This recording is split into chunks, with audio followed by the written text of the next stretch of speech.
Nós, desde a semana passada, temos visto no Evangelho de São Marcos o início da vida pública de Jesus. Quando Jesus se manifestou, começou a dizer ao que veio, o anúncio da Boa Nova, do Evangelho, e, consequentemente, também o chamado dos primeiros discípulos.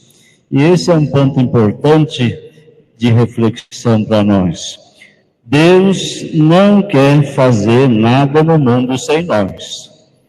Então, Jesus podia muito bem, se assim o quisesse, começar a sua missão sozinho, falar tudo que tinha que dizer sozinho, fazer tudo que fizesse sozinho e pronto. Mas não quis isso. Desde o início, chamou discípulos. E o Evangelho nos testemunha isso, que muitas vezes Jesus enviava os seus discípulos para lugares, para vilarejos, cidades, onde ele mesmo deveria ir e não podia ir. Jesus não era 2, nem 3, nem 4, não bilocava, não fazia nada disso. Jesus era uma pessoa normal, que ia evangelizar. Boa nova do Evangelho, reino de Deus, dizia Jesus. E ele queria que essa mensagem se espalhasse por todo o mundo. Por isso, fazer discípulos. E por isso também, em consequência, cada um de nós é também um reprodutor, né, da Boa Nova de Jesus Cristo, um replicador do Evangelho no mundo. Deus quis compartilhar a sua missão conosco, não quis fazer sozinho. Deus não faz nada sozinho. Sem nós, tem aquela frase bonita do Evangelho, né? Sem Deus nós nada podemos fazer, mas o contrário também é verdadeiro. Sem nós, Deus também não faz nada. Ele não quer fazer nada sem nós. E isso está explícito no fato de chamar discípulos. O que a mensagem que temos hoje, da semana passada, tínhamos também chamados, né, no Evangelho de São João. Hoje também temos chamados, só que tem uma diferença, um acento diferente. Ou seja, semana passada chamado, partilhar sua missão conosco. Hoje chamado, mas dizer o quê? O que é que nós fazemos com o chamado? Que respostas a gente dá ao chamado de Deus? E a consequência dessa resposta. A primeira leitura é do profeta Jonas. A gente sabe que o profeta Jonas, o livro de Jonas, é muito mais assim uma metáfora, é uma história fictícia do que fato real. Provavelmente um profeta, uma pessoa chamada Jonas, nunca tem existido. Ela é uma figura de linguagem, uma história criada dentro de uma realidade própria. E qual era essa realidade? Os judeus acabavam de voltar do exílio da Babilônia e começaram a criar-se um nacionalismo ultra fechado.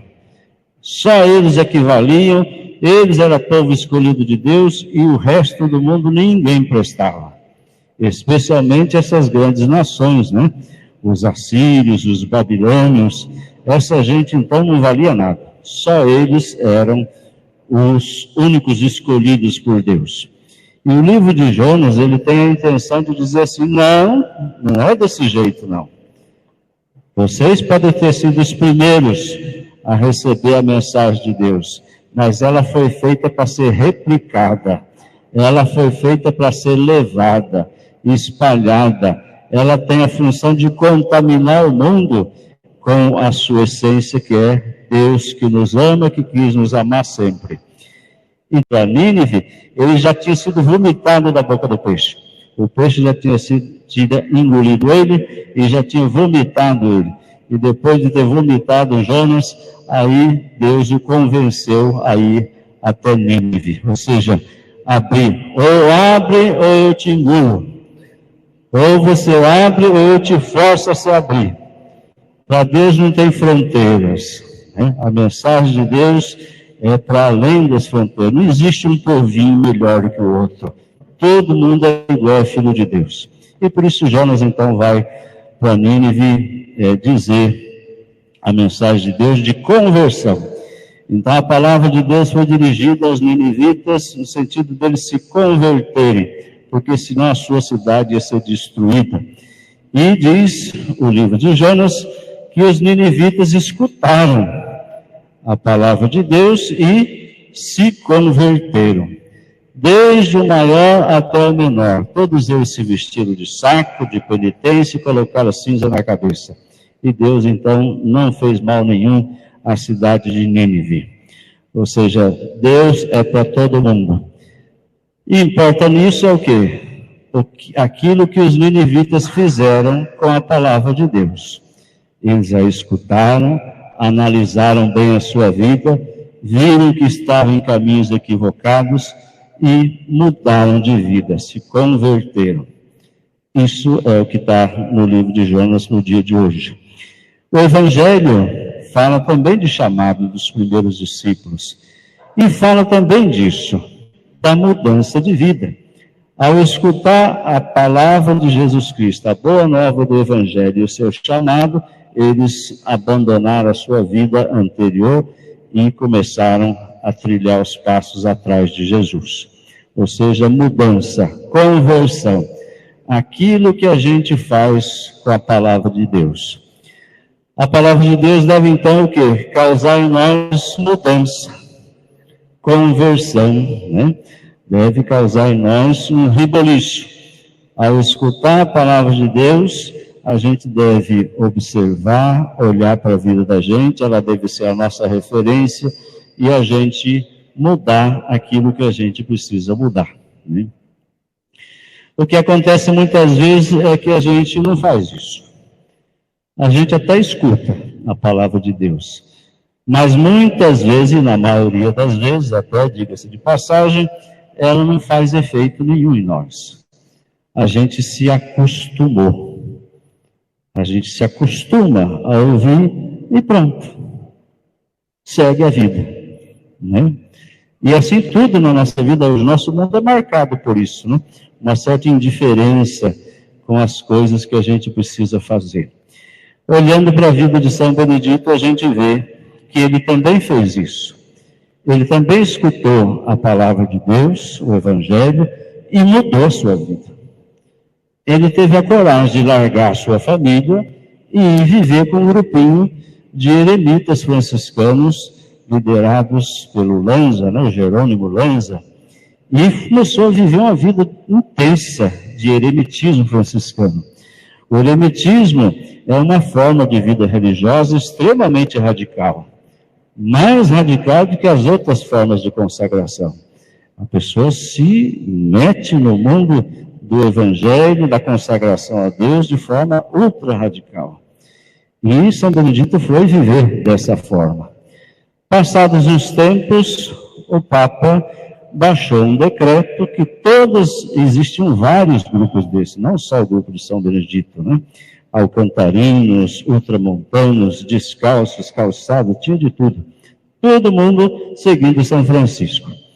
Grupos diversos. E o Papa então falou assim, não, vamos dar um pouco de ordem nessa bagunça. Tem muita gente, cada um chutando para um lado.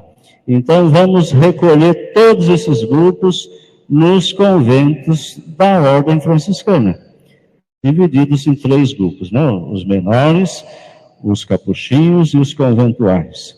Quem quiser se encaixe nesses 3 que já existem. E São Benedito, então, com o seu grupo, também tiver novamente que escutar a palavra de Deus e mais uma vez mudar. Então ele entrou para os frades menores. E de lá ele se dedicou a serviço simples, analfabeto, ele era, mas uma pessoa, não por conta de ser analfabeto, mas extremamente simples, humilde, se dedicou a serviços também igualmente humildes. Sempre teve um zelo muito especial pelos pobres, pelos pequenos que batiam à porta do convento. Exerceu também funções, entre aspas, superiores, mas também nessas funções com extremo zelo, amor pelos seus irmãos e sempre com muita humildade. Ou seja, sempre escutou e deixou a palavra de Deus iluminar a sua vida e deu uma resposta de conversão, de mudança sempre. São Benedito já era católico, né?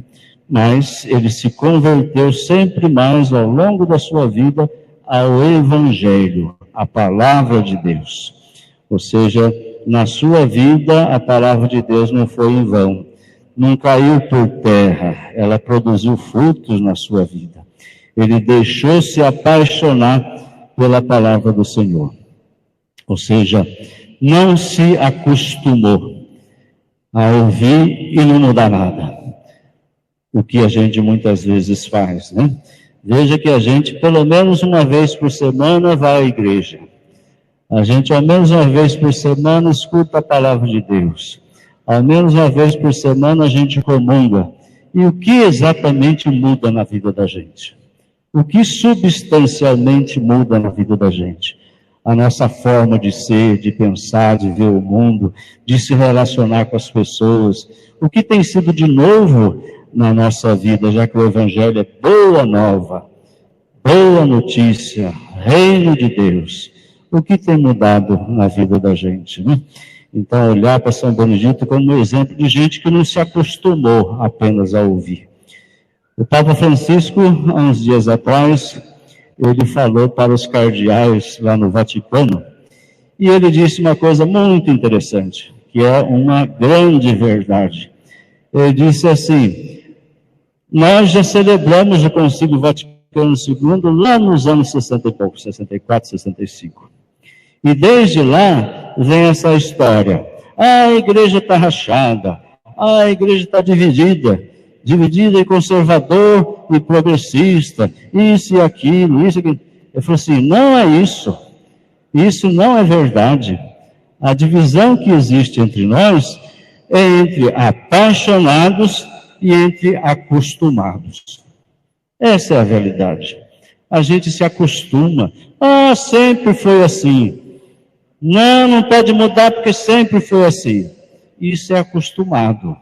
Isso é gente que já perdeu a paixão há muito tempo. Sentou-se na sua cadeira e não, vai ser desse jeito, que sempre foi assim, e é assim que é o certo, ninguém sabe mais, só que nós é que sabemos. Então, desse jeito, a coisa não vive, não anda, né? É como uma planta, uma árvore, né? Como que a árvore vive? Enquanto ela vive, por que vive? Vive porque tem uma seiva alimentando, percorrendo seus galhos e folhas, gera flores, gera frutos, porque tem seiva. Mas toda árvore, um dia morre. Pode demorar mais tempo ou menos tempo, mas um dia morre. Morre por quê? Porque a seiva vai secando, né? Vai secando e um dia não tem jeito mais, seca e morre. O que a gente precisa fazer, e é o que São Benedito sempre fez a vida inteira, é sempre de novo alimentar a seiva. É não ficar acostumado e esperar morrer. Precisa alimentar, precisa renovar, precisa se apaixonar de novo, porque senão morre. Casal, né? Quem é casado sabe disso, né? Que se não alimenta o amor morre. Se a gente apenas se acostuma a viver junto, morre. Não é mais casal. Morreu o casamento, né? Pode ser outra coisa, mas morre. Então, o que a gente precisa sempre de novo é olhar, hoje especialmente para a figura de São Benedito, é a gente se perguntar, o que eu faço com a palavra de Deus que escuto toda semana? Ela cai no meu coração e morre, ou ela cai no meu coração e me deixa mais apaixonado, né? Em que grupo? A que grupo eu pertenço? Aqueles apaixonados que querem que a seiva continue correndo nas suas veias, ou aqueles que são acostumados. Sempre foi assim, vai ser sempre desse jeito, nada muda, pronto, é assim que vai ser, né? É uma escolha. Deus sempre nos chama. O que a gente faz com a palavra dele é um problema nosso. Aí é nós que temos que ver o que a gente faz com isso, né? Se a gente acolhe, se a gente deixa que ela haja em nós, ou se a gente a deixa morrer para sempre, né?